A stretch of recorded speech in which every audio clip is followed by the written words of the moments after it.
I am so baking. It is so humid. But we're not going to talk about the weather.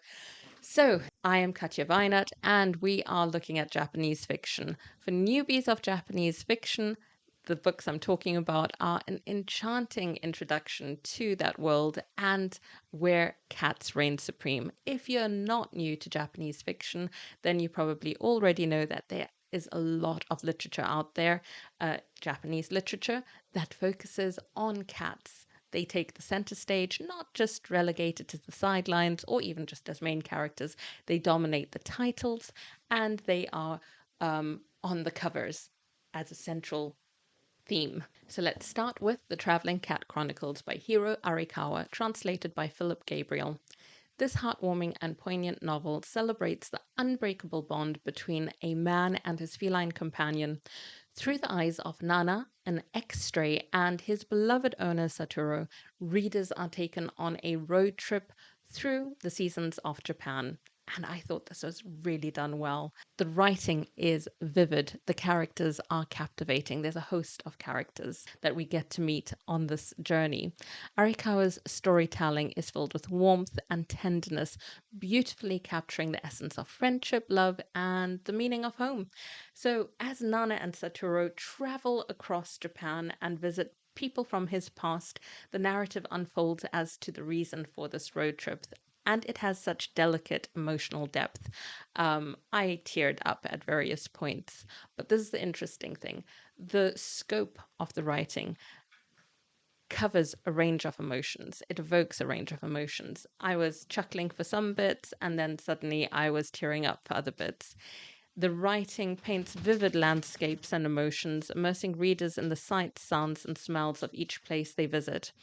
It touches on themes of loyalty, acceptance, and the power of companionship, resonating with both animal lovers and literature enthusiasts. Number two, The Cat Who Saved Books by Suzuki Natsukawa, translated into English by Louise Heel Kawai, a whimsical and enchanting story that celebrates the transformative power of literature and the profound connection between humans and books. It's set in the charming Natsuki books, so mostly a secondhand bookshop is where it is, and then suddenly we get transported to different fantastical places. The bookshop is brimming with treasures, literary treasures, and the novel takes the readers on a magical journey guided by Rintaro, a book loving boy, and a talking tabby cat who turns up. The story unfolds after Rintaro's grandfather, the owner of the bookshop, passes away, and Rintaro is facing a possible choice of having to sell the bookshop. But then the cat appears and tells him that they have to save books from those who are mistreating and imprisoning them. Together, they embark on three whimsical adventures. And in The Cat Who Saved Books, we find this message of the joy of reading and the importance of preserving the wonder of books in our world where we often underestimate the significance or their significance and importance. It's imaginative, it's a really good storytelling style. For the most part, I'm stumbling because I'm about to come up to a criticism, and that is I felt parts related to the plot and characters felt so crammed in. It's hard to put my finger on it, but I just felt that it could have been smoother, and perhaps they were trying to keep it shorter. That said, I really enjoyed the book. One more criticism I've just thought of, I wish it had referenced more Japanese literature rather than relying on Western literature. There should have been more diversity in the story. Also, it gave me Little Prince vibes, but it's distinctive from Little Prince. It's just doesn't it sort of like fell short for me when I started making that connection. I was like, "Ooh," and then it wasn't as good as, but still, I'd give it a respectable 3.5 out of 5. Number 3, Kiki's Delivery Service by Iko Cadona, translated by Emily Balistrieri. Whimsical, heartwarming. This book was turned into Studio Ghibli animation, so it inspired it because it is just that good. It's a middle grade story, enchanting. introduces us to Kiki, a young witch on the cusp of her 13th birthday, a birthday that is a milestone in her world for beginning an independent life as a witch. With her trusty, wisecracking black cat Gigi, Kiki finds a new home for a year in a big town. Filled with confidence, she expects that her magical powers will bring happiness to the townspeople. However, she soon discovers that gaining their trust is more challenging than she thought. Through a series of encounters, friendships, and unexpected challenges, Kiki learns valuable lessons about perseverance, friendship, and the magic that can be found in even the most ordinary places. Cadona's writing captures our imagination, transporting us as readers to a world where witches exist alongside everyday life. The charm and innocence of Kiki's character make her instantly relatable, while her journey of self discovery and finding a place in the world resonates with readers of all ages. So the bond as well between Kiki and Gigi is lovely as a feline companion to this young witch. It brings a depth to the story, some warmth and humor that wouldn't be there without that feline character. While it celebrates the fantastical elements of a young witch learning to embrace her talents and limitations, it is transferable to real life and explores themes of determination, individuality, and the importance of self care and authenticity. It's a gentle reminder to embrace our unique abilities and find the extraordinary in the ordinary. I give it a solid 4.5 out of 5. Number 4, If Cats Disappeared from the World by Genki Kawamura, translated by Eric Sealand. Thought-provoking. Has a deep dive into the profound impact of relationships and the meaning of life. It's whimsical as well, as we have a narrator whose days are numbered. He is diagnosed with a terminal illness and lives alone with only his beloved cat, Cabbage, for company.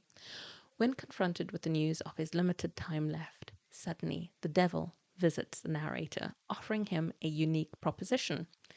In exchange for making one thing in the world disappear, the narrator can extend his life by an extra day.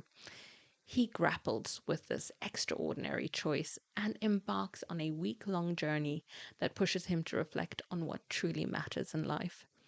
Through the lens of the narrator's interactions with his cat, Kawamura explores profound questions about companionship, loss, and the inherent value of every moment. It's a touching, introspective read that reminds us to cherish the small joys in life and the meaningful relationships we cultivate. However, while the concept of the story is intriguing, for me the delivery is somewhat lacking. The dialogue needed the maturity that would better match the subject matter, and that disconnect for me jarred and took away from the overall experience. Nonetheless, it remains a good read, and I would give it a contemplative rating of 3 out of 5. So, those are 4 books that you could explore if you're interested in Japanese fiction and with a feline theme.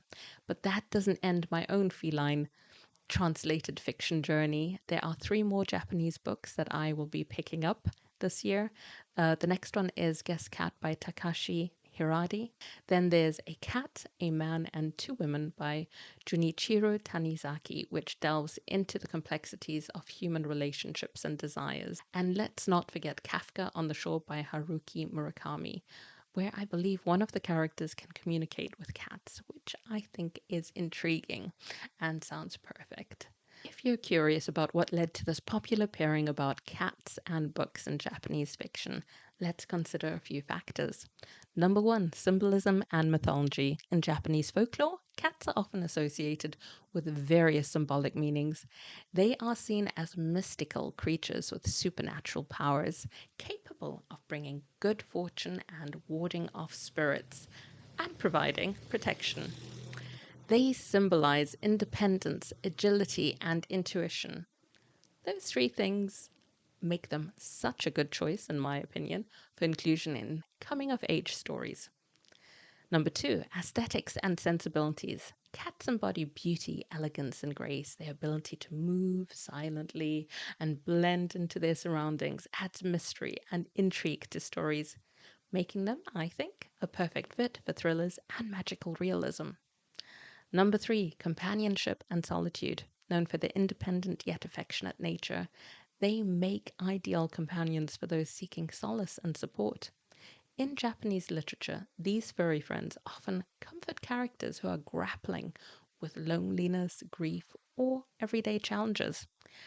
This theme works wonders in genres like slice of life novels, and one fantastic example is the Travelling Cat Chronicles that we just looked at.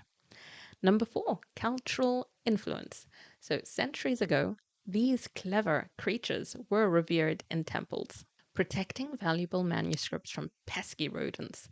This historical association between cats and books has transformed them into symbols of wisdom and mystery. So, when we encounter cats in bookshops or see them as guardians of knowledge, like in The Cat Who Saved Books, for example, it feels natural and adds an extra layer of intrigue. They even give off Maniki Neko vibes. I'm probably pronouncing that wrong, but that is the beckoning cat figurine, believed to bring good luck and fortune. Number 5, popularity and appeal. Cats have a universal appeal due to their playful and mischievous nature. Their charm and adorable antics make them lovable and relatable characters in stories, captivating readers of all ages. Cats have a rich cultural and symbolic symbolism in Japan, making them a natural choice for inclusion in literature. Their mystique, beauty, and companionship qualities make them compelling and endearing characters that enhance the depth and enjoyment of Japanese stories. Now, let's take a quick detour to explore the fascinating world of cat cafes. Just a few fun facts. Did you know that cat cafes originated in Taiwan in 1998? The first one, Cat Flower Garden, opened in Taipei, offering a stress-free haven where people could enjoy the company of these adorable creatures. So why am I talking about Taiwan and Taipei when we're looking at Japanese literature and Japanese culture?